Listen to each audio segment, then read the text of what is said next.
Hello, everyone. Welcome to the Aquarian Mind podcast. Today's podcast episode number 145. I'm your host, Jamel Crothers. It's Mondays with Mello, and today I want to talk about what made me chase my passion, which is obviously the writing thing, right? So, a quick quote from Wanda Sykes, who is a very famous comedian that I love.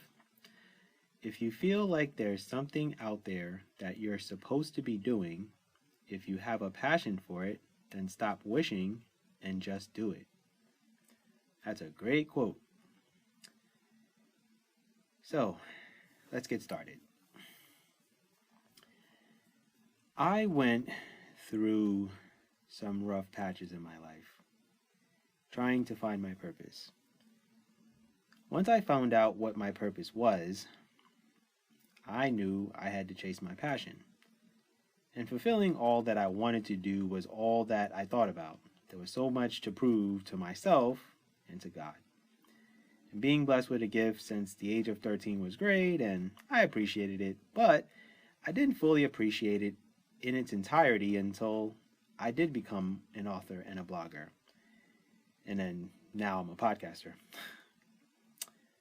When I was 3 books into this process of being an author, that's when I knew that I had something special brewing and it was time for me to chase this passion.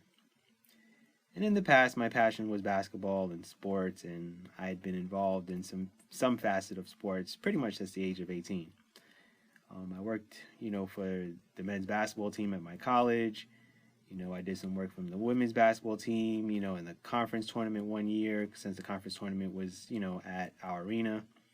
I worked in intramurals while in college the last 2 years of my, college experience as flag football referee, basketball referee, volleyball referee. I did plenty of different things. I was a supervisor.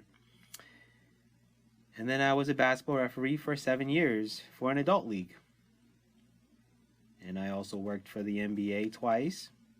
I worked in NBA Entertainment, 2006-2007 season in Secaucus, New Jersey. That was, I think, the next to last year that they had production there. They moved everything, to Atlanta. Then I worked for the NBA store on 5th Avenue and 52nd Street when it was the big store and it was, 2 big floors. I was, part of that team. I worked for Major League Baseball, and then I went and got certified as a referee and did that for high schools for 1 year. So, years ago, my goal was to be a college basketball referee or work in the NBA. But my only problem is I had a hidden talent that I never took advantage of. And I got certified as a basketball referee in my mid-30s, which was a gift and a curse. Like, my mind was good, as far as, okay, great, you got certified as a referee, but then my body was tired. My body was falling apart from the wear and tear of refereeing basketball leagues for so long for adult leagues. And when I began storytelling and publishing books, it led to so many other opportunities for me. And writing has opened up opportunities for me to record audiobooks and then start writing blogs and developing a great website that I spend a lot of time improving and making better and, continuing to keep it updated. And then came this podcast. And, once the podcast came along, then I developed a YouTube page, which I don't really keep up with. And I have a clothing line that I don't keep up with at all either. But neither here or there. But I can't focus on every single thing. It's just me doing everything. So, eventually I'll get to a place where I can slow down with my writing and then focus on other things, which is the goal for next year, is to go back to audiobooks. But knowing how big of opportunities I'll have to change the world and, get people to think based off of my content, that was really my reason for chasing my passion. It's falling in love with the process and knowing how much you can affect people in the world. And it's why I go hard for what I do every day. And, chasing your passion, it goes a long way. So if you're good at knitting or you're great at cooking, you got to take advantage of those opportunities. Let's say, you're a great cook and you know that you can make $100,000 a year doing it. why not do it? You know, everybody gets caught in a rut of feeling like they're obligated to just do a corporate America job for however many years, 40 years of your life, and then that's it. So when you get blessed with talents and abilities, and you have an opportunity to chase your passion, you have to do it. Like I said, I started writing when I was 13 years old. I was writing poetry, and it was an outlet for me to, speak of what's on my mind, since I really didn't have anywhere else to really do it. And in high school, I was involved with the school newspaper, and in college, I thought about doing it, but when you get caught up working for the men's basketball team, that engulfs a lot of your time, plus 5 classes, plus having a personal life, and a whole myriad of other things. But that's neither here or there.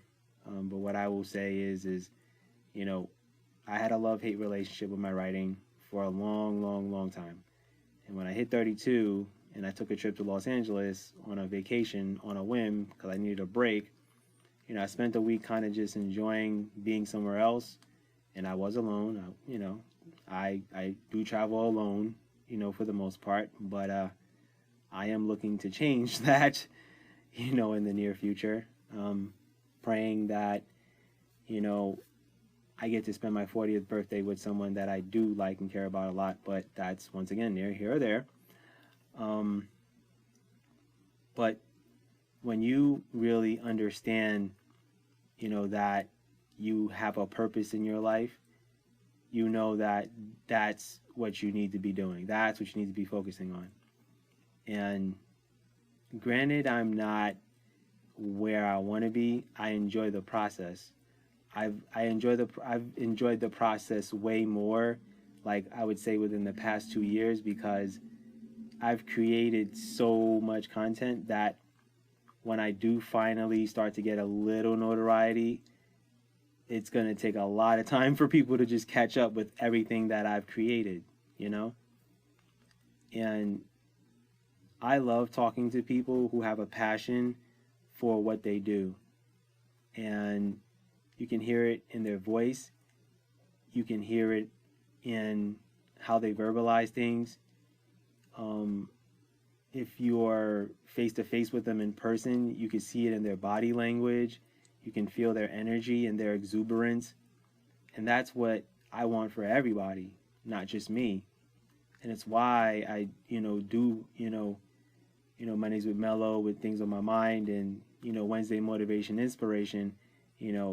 I draw a lot of my motivation inspiration based off of, 1, my experiences, 2, learning about the world, and 3, learning from other entrepreneurs and motivational speakers and, people that I find very valuable to me.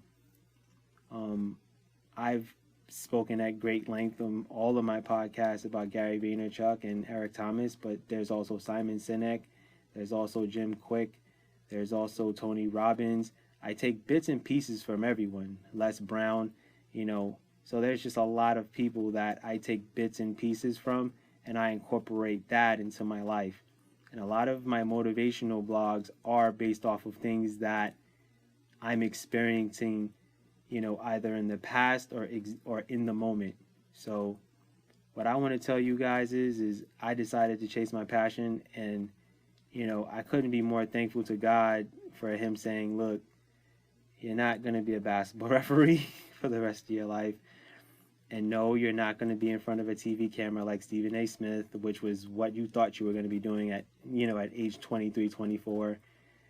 I want you to write. I want you to tell these stories. I want you to talk on behalf of me and my name.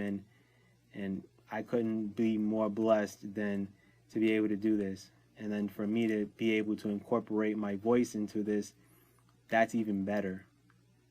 So I want to tell you guys, please, when you figure out what your purpose is in life, no matter what age you are, just make sure that you go for it and you do what you're supposed to do. And I will continually preach it to the day I die. We all have gifts and talents. We all have something that we're good at and what we're passionate for. I have seen TikTok videos of lawn mowing businesses and videos of people like literally cutting people's grass and all of that stuff. And it's like such a cool thing to see, and you see people as chiropractors that help people loosen up their necks and their backs and their legs, and help people with their back pains and their neck pains and ischemia. I think that's what it is, and all of these ailments that these people experience, and it's like life changing. And to see these videos of how happy people feel, that's that fulfillment and enjoyment that I get when I get to finish writing a book and say, okay, this is going to impact someone. And when I get to record these podcasts, okay, this podcast is going to reach someone in this world. And that's what keeps me going daily. So with that said, that's my podcast for today. I thank you guys as always for listening. Be good, everyone, and go accomplish your goals.